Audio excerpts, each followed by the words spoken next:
سنگ ها آنطور که میگویند سنگدل نیستند، در دل خود زیباترین گل ها رو میپرورانند. این نوا رو ببینید.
واقعاً ارزش چند بار دیدن را دارد.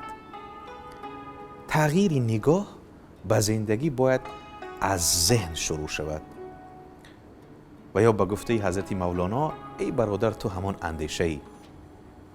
فراموش نکنیم سنگ ها نه کار با پای های لنگ دارند، نه قرار و مدار با پای های سالم. پس باورهای اشتباه را کنار بگذاریم و هر سقوط پایان کار نیست. باران را ببینید. سقوط باران زیباترین آغاز. پایان هر باران رنگین کمان چی زیبایی است.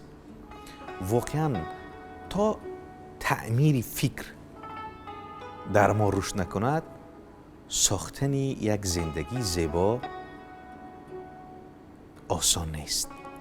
پیرامون ساختن اندیشه و تغییر دادن اندیشه، برایان تریسی کتاب دارد با نام اندیشت را عوض نما تا زندگیت تغییر کند.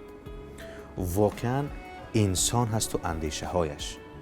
اندیشه های ما باورهای ما را خلق میکنند و این باورهای ما هستند که زندگی را برای ما زیبا میگردانند. با خیرت بمانید تا بهترین ها را بخواند.